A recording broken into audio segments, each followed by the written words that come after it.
xeex bi taxaw fas yéene xeexal jeunesse su Colobane ñi am ci taxawaay boo xam ne mënuñ fee bañ a ñàkk toog ni ko Alassane waxee maay président ASC Colobane li may woowee Thierno Ndiaye gën ma xam ci tur Modibo ma nekk président ASC bi depuis presque 14 ans terrain bi nekk le seul espace de jeu bi nga xam ne moom moo des tey ci quartier wu Colobane bu ñu xoolee suñu commune nu mu tëddee ñetti quartier la Gueule Tapée Fass Colobane quartier yu ci nekk am nga ay ASC Colobane rek mooy quartier bi nga xam ne benn ASC moo ci nekk benn équipe bu nawetaan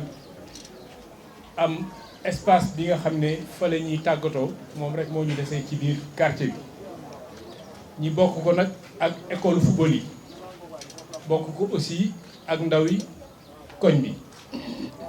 di fa tàggatee suñu yaram bu nawetaan jotee ASC bi fa lay entraîner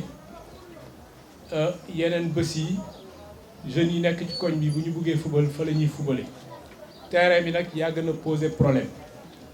parce que dafa nekk ci à cheval entre deux communes commune Gueule Tapée Fass Colobane ak commune HLM ci découpage administratif dañ doon yaakaar sax yenn saa yi ne terrain bi commune HLM ci la bokkoon ba am na ay temps mais HLM bëggoon nañ fa def ay activités mais biñ ko commencé ndawi Colobane dañuy taxaw ne loolu mënu fi nekk mënul am parce que bu ñu xoolee HLM am plus de 7 terrains de football yi fa nekk ay espace terrain vague seen mairie ñemewuñu jël yooyu espace mais dañ koy commercialiser wala dañ koy privatiser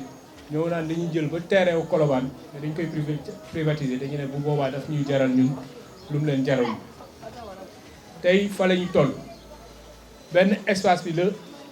jeune Colobane am du ma ne sax ASC Colobane mais benn espace bi moo des ci quartier wu Colobane tey ñu naan dañ ko cédé la communauté lébu ba léegi nag ba instant bi ñuy wax ak yéen ñun gësuñu titre de propriété buy wane ni tel parti wala tel pàcc moom terrain bi jotoon nañ ci def ay jéego en tant que président de l'ASC ba demoon rencontre fi l'ancien maire des HLM c'est Pape Seck mu taxawoon ba xam ni liñ koy wax mooy li yenu maanaam mooy terrain bu nekk Colobane mënuñ koo foqat ci loxo waa ASC Colobane ou bien ay jeunes Colobane ba moom ci boppam mu d'accordoon ñu commencé ay démarches pour mu retester terrain bi à l'ASC Colobane tey nag ñun lu ñuy wax waa Colobane mooy terrain bi dañuy bëgg ñu delloo ko ndawi Colobane mais surtout pour une bonne fois pour toutes ñu jël décision jël terrain bi del na ko def ko ci patrimoine ASC bi mu nekk terrain boo xam ne ASC Colobane moo ko moom ku fi munti nekk génération bi fu munti ñëw ngeen xam ne terrain la boo xam ne ay moomeelu waa Colobane la ay moomeelu doomu waa Colobane du moomeelu ma Samba du moomeelu ma daan bu boobaa nag buñ koy mettre en valeur buñ koy privatiser loolu ASC Colobane ak population wu Colobane ñooy seet naka lañ koy waxtaanee ba trouver ci consensus ci naka lañ koy defee mais kenn duñu wax nii ngeen koy defee ne la ngeen koy defee wala tel ay collectif wala tel association wala tel promoteur individuel moo ñëw pour exploiter ko ku ko exploiter rek day fekk mu neex waa Colobane day fekk mu neex structure bi nga xam ne moom moo fi nekk légalement pour waa Colobane bi tëjeewu au sport mooy l'ASC jeunesse amicale de Colobane loolu lañu amoon li ñuy wax di remercier ñi nga xam ne ñoom ñoo porté combat bi boobu ba léegi yàlla def na bi ñuy démarrer manifestation yi nekkuñu fi woon dañu tukki woon mais lépp luñ ci jéego boo leen ci muntu dox fekk nañ ko ñun tamit tooguñu correspondance suñ ci war a def nañ ko on a saisi les plus hautes autorités de ce pays bind nañu ministère des sports bind nañu ministère de l'urbanisme bind nañu le président de la République en personne pour xamal ko la situation de ce terrain on a initié des rencontres jot nañu woo ci ay ministères dem nañu wax nañu génne nañu li ñu am ci ay kayit wane nañ ko ñoom ñu ngi koy càmbar ñu ngi leen di dugg am na nag un truc d'apaisement bi fi jóge le grand serigne de Dakar woon na fi waa Colobane ne leen tak seet leen li ngeen pàcc bi ngeen bëgg ci terrain bi ci li nga xam ne communauté Lébu ñoo ko moom ñu jox leen ko dañ koy saluer pour sa générosité dañ koy saluer pour son esprit de dépassement et d'apaisement mais loolu pour que ñu mun ko nangu il faut que ñu matérialiser ko ki mu yónni woon pour mu ñëw fekkee li ñuy tànn foofu dañu waroon def un PV de conciliation signé ko toutes les parties li ñuy wax ni dañ ko jox terrain partie bi ñu ne dañ ko permettre ASC bi wala jeune Colobane ñu jël ko il faut que ñu bind ko il faut que mu am këyit bu firnde ni lii kat waa Colobane ñoo ko moom keneen moomu ko mu bañ a nekk loo xam ne calmant la dañ ñu koy jox à titre précaire ñi kii fa entraîné fa 2 mois 3 mois coow li jeex après ñu ñëw exnewaat ñu jóge leen fii dañ ko soxla loolu moo mënul wéy la situation de ce terrain là dañ ko war a clarifier une bonne fois pour toutes bu fekkee loo xam ne tamit mënul nekk moomuñu ko mais dañ ko war a perte ñu xam ni kat dañ ko war a perte mais ci kaw lu leer mais loo xam ne on estime que y a la jurisprudence qui est là terrain boo xam ne ñu ngi fay entraîner depuis plus de 30 ans 40 ans tey nga xëy ne da nga koy dindi da nga koy nangu ci ñi fa nekkoon pour ne ñu après dem leen fan luy ji Dakar Sacré-Cœur ou bien dem leen xeex ak waa HLM ou bien dem leen xeex ak waa Fass école Fass ou bien dem leen ci lycée yi wala ci école primaire yi ngeen entraîné fa loolu mënul nekk lycée ak école primaire pour jàngale la du vocation sax pour ñu fay dem di fa entraîné yi ay footballeur di fa entraîné yi wala ay mbër di fa entraîné yi cadre bu nekk dafa am foo xam ne fa la war a exprimer wu on pense que le sport doit s'exprimer sur les terrains de sport le football doit se pratiquer sur un terrain de football suñu terrain de football la ñu bëgg vraiment ñu sàmmal ñu suñu moomal tey ñu remercier population waa Colobane yëpp ñu fi taxaw ñëpp vraiment gis nañu seen taxawaay di leen encourager combat bi day doo commencer mais je pense que suñu rester mobilisé tey terrain bi mun na delluwaat suñu loxo jërë ngeen jëf asalaamaaleykum. Donner la parole. À l'entame de mes propos, je voulais d'abord remercier la presse nationale d'avoir bien voulu répondre à notre invitation aujourd'hui. Après cela, je voudrais aussi réserver une mention spéciale à toute la jeunesse de Colobane ici présente. Les gars et Jambalien, on est fiers de vous, la jeunesse de Colobane. Vous n'avez jamais failli à votre mission. Aujourd'hui, vous répondez à l'appel du quartier, à l'appel du sang. Vous répondez à l'appel d'un peuple qui est celui des Colobanois. Colobane a assez enduré. Aujourd'hui, ce qui nous réunit, c'est que ça fait maintenant quelques semaines, un bonjour, les autorités étatiques, en l'occurrence le sous-préfet de Dakar, est venu accompagner les forces de l'ordre et aussi des agents du ministère du cadre de vie pour déguerpir un terrain qui jadis a toujours été le théâtre de toutes les passions et joies en ce qui concerne le football. L'ASC Colobane, depuis 1980, utilise ce terrain pour s'entraîner. Au-delà de l'ASC, le quartier compte 3 écoles de football qui regroupent aujourd'hui des jeunes qui sont à l'âge d'aller à l'école, mais aussi de faire des loisirs. Et ils ont choisi le football comme sport. Vous n'êtes pas sans savoir qu'aujourd'hui, le football est un jeu où on ne joue plus. Le football est devenu aujourd'hui un business et nous, on a envie d'avoir des Sadio Mané issus de ce quartier-là. On a envie d'avoir des Kalidou Koulibaly issus de Colobane. C'est ça le rêve de Colobane. Et aujourd'hui, l'unique terrain, jadis où on avait l'opportunité d'exercer le football, nous a été pour l'instant arraché. Mais nous n'allons pas nous laisser faire. On a commencé ce combat-là au nom du collectif des habitants de Colobane. C'est parce que nous tenons à notre jeunesse. Tout ce que nous demandons, c'est qu'on nous restitue la seule espace d'expression et aussi de jeu au niveau du quartier. Colobane est englouti de partout. Nous sommes à l'entrée du département de Dakar avec des infrastructures autoroutières telles que le TER, l'autoroute, le BRT. Aujourd'hui, nous n'avons plus d'ouverture et le seul espace où les populations, à l'occurrence des jeunes, pouvaient exercer et aussi avoir des loisirs est aujourd'hui entre les mains de l'autorité. Il paraîtrait que c'est la collectivité le but. À sa tête, le grand Serigne Abdoulaye Matar Diop qui a cédé cette partie-là à la SNHLM. Nous, ce que nous demandons aux autorités, c'est que la population de Colobane ne mérite pas le sort qui lui est réservé. Tout ce que nous voulons, c'est qu'on nous restitue la seule espace qui nous permet de jouer au football au-delà de faire du sport. Je pense que c'est impensable, un quartier comme Colobane ne puisse aujourd'hui avoir un seul espace où un enfant puisse faire même le PS à l'école. C'est impossible. C'est ça que nous vivons ici au niveau de Colobane. Aujourd'hui, nous avons jugé nécessaire d'appeler la presse pour sensibiliser les autorités, pour leur dire que l'heure est grave. La population est là, surtout les jeunes. Ils sont prêts à aller à la confrontation. Mais nous ne voulons pas ça. En tant que légalistes, nous sommes des légalistes. Nous allons mener ce combat-là en respectant les lois et les règlements de ce pays-là. Mais tout ce que nous voulons, c'est des interlocuteurs crédibles.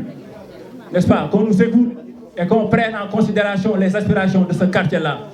Nous voulons notre terrain. Et au-delà de cela, aujourd'hui, Colobane est confronté à des problèmes tels que la cantinisation à outrance de notre quartier. Le quartier de Colobane n'est pas un marché. C'est vrai que le marché fait partie du quartier, mais dans la vie, il y a des limites à tout. Et la liberté d'une personne s'arrête où commence la liberté de l'autre. Il est important que nos parents commerçants puissent savoir que le marché de Colobane a une délimitation bien définie. Et aujourd'hui, l'occupation anarchique et la candidatisation à outrance a fini d'engloutir carrément ce quartier-là. Donc, ce sont des mots aujourd'hui dont souffre le quartier de Colobane. Et nous en appelons aux autorités, n'est-ce pas, à sa plus haute suprême, le président de la République, M. Bassirou Diomaye Diakhar Faye, pour qu'il nous vienne en aide, pour qu'on essaie de trouver des solutions pour tous les maux de Colobane. Je vous remercie. Merci. mbokki Colobane maa ngi nuyu ñëpp ci seen tur ak ci sant li waral tey jii sitting bi du lenn lu dul li nga xam ne mooy sunu moomeel depuis plus de 44 ans sunuy aîné fekk benn àll boo xam ne ay garab ay jaar lu nekk fa nekk ñu ñëw défricher ko def ko seen terrain de football génération yi fi nekk yëpp di fa tuur seen ñaq ba fi ñu toll nii suñuy doom nekk ñii suñu ginnaaw ñoo fa am école de football di fa pratiquer sport ASC bi féete fa ñu xamuñu par quelle magie la ñu jékki-jékki benn guddi ñu ñëw dëgër piir ñëpp ne foofu amatuñu droit def ko terrain de sport benn interpellation la ñuy def dafa am nguur gu bees gu ñëw te li leen indi mooy dañoo xeex ba toog ci nguur gi ñun nag li ñu moom daf ñuy jaral ñu xeex ba jot ci donc nous interpellons le président de la République monsieur Bassirou Diomaye Diakhar Faye parce que ñun mënuñu comprendre li ñu naan domaine public la ñu jël di ko jox benn collectivité même bu dee ci collectivité boobu la ñu bokk ñu jël di ko jox benn collectivité léser une population entière loolu mënuñu ko nangu kon nag interpellé nañ nguur gi ñoo woote jubbanti jubal gis nañ li mu def Mbourkat fii nag moo gën a garaaw ndax le grand serigne de Dakar xawma ndax la collectivité lébu dans entièrement yëg nañ li xew fii à Colobane dañu leen di interpeller pour que ñu jël xeex bi ànd ceeg ñun delloo ñu li ñu moom ndax ñun lu mu tuuti ci njaboot gi la ñu bokk combat boobu nag ñuy mëne ñoo ngi koy mëne ci fépp mëne ko ci quartier bi nga xam ne ñun dañ ñoo xoj amuñu fu ñu noyyee léegi bu suñuy doom bëgg génn foy ji amatuñu fu ñu fooyee fii ci biir Colobane mën naa ne ci communes yi ci quartier yi Colobane rek mooy quartier bi nga xam ne amul benn espace de jeu loolu ndax mën nañ ko nangu ndax dañu ne nit dafa soxla un espace pour se mouvoir maanaam pour yëngal ay cëram dafa soxla espace boo xam ne dina ci féexal xolam maanaam pour loisir léegi nag bu ñuy nangoo lële xanaa mooy dañ ñuy rey alors que Colobane a payé un lourd tribut dans toutes les conquêtes de ce pays su amee manifestation nguur bu mu mënti doon suñuy doom la ñuy jàpp gaz lacrymogène yi suñuy maam ñoo koy noyyi suñuy yaay ñoo koy noyyi kon nag bu ñuy fay yaakaar naa ne Colobane la ñu war a njëkk fay kon nag Abdoulaye Watar Diop na xam ne lii muy jéem a def du jàll lii muy jéem a def doomu Colobane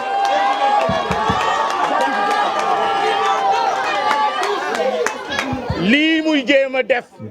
lii muy tenter naka delloowaat parce que man xam naa ne la collectivité lébu yëguñu li xew il y a une division au sein de cette collectivité mënuñu ci avancer parce que bokkuñu ci waaye xam nañ ne am na ñu yëg ak ñu yëgul xamuñu nag ndax jot nañ xaalis bay sédd wala séddalewu mais ñun li ñu bëgg mooy nañu delloo suñu terrain. seen tur ak seen sant pour la presse man maa ngi tudd Alassane Bey ancien joueur Colobane la fii laa footballé cadet en 1984 fii laa footballé senior à partir de 87 te ci terrain bii ñu bëgg a xañ ci laa footballé ci laa jàngee football kon je suis très bien placé pour en parler football naa fi ba sama doom di football kon tey jii Colobane après 44 ans ñu utiliser benn espace di fa entraîner di fa tàggatu di ci defar sunu yaram yenn xale yi bañ ñu jàdd ñu ñëw di fa entraîner par un coup de baguette magique la collectivité lébu ci laa bokk de ndax Ablaye Matar sama cousin la mais la collectivité lébu sous la direction du grand Serigne Abdoulaye Makhtar Diop jël ñaari hectares jaay ko SNHLM xañ waa Colobane espace benn espace bi nga xam ne am nañ ko pour di fa tàggatu ñu am benn ASC ñu am ñetti école de football anciens joueurs yi les vétérans di fa entraîner ñeneen ñiy defar seen yaram di fa entraîner ñu bëgg leen ko xañ du jour au lendemain loolu c'est une forfaiture qui ne passera pas loolu du jàll. gaañi Colobane fera face comme niñ ko mësa di defee Colobane mësul def ginnaaw ci benn combat te ci bii du ci bii combat la ñuy commencé taxaw bu Colobane jógee rek ñu xam ni Colobane jóg nañu te amul dellu ginnaaw amul yox-yoxi nous ferons tous face à l'oppresseur parce que lii oppression la du jàll nag donc gaañi nañu xam ni Colobane lii dal suñu kaw dafa bari après ouais après l'occupation anarchique bi nga xam ne moom la ñuy dund bés bu nekk ba ñu naan dañuy désencombrer mënuñu ko am marché bi di dox di dugg ci ba ci biir kër yi rapide yi di dugg ci biir koñ yi di rey suñu doom xale yi léegi amatuñu fenn fu ñu fooye ñu ne léegi amatuñu dañuy nangu loolu lépp Colobane ñàkk non kooku mënta nekk donc je dis gars yi haut et fort ñun ñëpp nañu mànkoo doon benn pour bañ lii lépp lu ñu mën fépp fu ñu xam nañu taxaw nañ ko dox nañ ko waxee nañ ko xeex ba ñu jox ñu lii nga xam ne moom la ñu moom muy man ne yii ñu biti fa nga xam ne foofu la ñu entraîné foofu la ñu bëgg ñu delloo ñu ko bëgguñu feneen parce que feneen fu am buñ ñu joxee ci biir ñu commencé fa entraîner 3 semaines wala 1 mois wala 2 mois wala 3 mois promoteur bi ñëw jël ko nañu génn leen dañ koy defar histoire commencé à dootuñu am terrain le problème reste entier kon na gaañi message boobu laa bëggoon délivrer nañu def bloc nañu def face bu kenn arrière tous ensemble pour la victoire et Colobane restera toujours debout pour la victoire inchallah.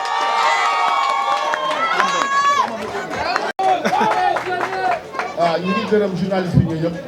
di leen sant di leen gërëm ndaxte am nañu naqar ngeen ñoo bokk ak ñun kon li ñu mën a wax li ñu fi indi dañ koy wax muy bit bi lan la suñu terrain la ñu nangu bëgg ñu ko xañ te suñuy doom suñuy sët suñuy jarbaat ñun depuis 81 la ñu bàyyi dàq ci biti ñu doon fa def camp ñu ne génn leen ci biti ñu génn ci biti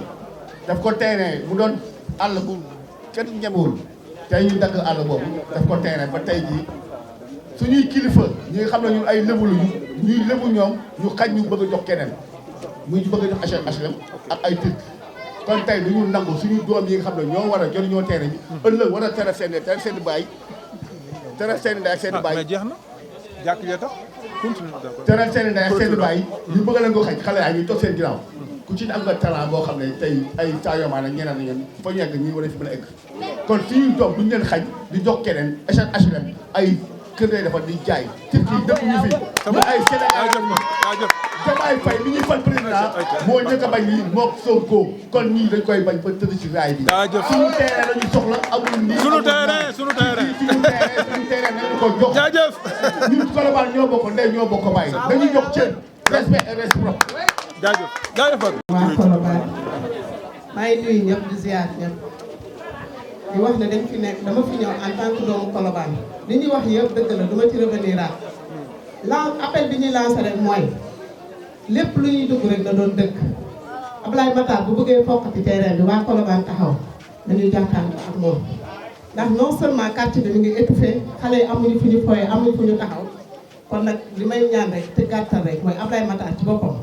dëkku fi ñun fii Colobane ñoo ko moom suñu quartier la xale yi amuñu fu ñu taxaw amuñu fu ñu foowee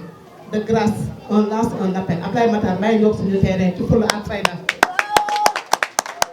nañu bàyyeeg lu ñu moom gënuñoo doon gën lébu gënuñoo gën a dëkk ci dëkk bi ndax ku wax lébu ne Colobane ndax Colobane pencum xob yépp a ngi fi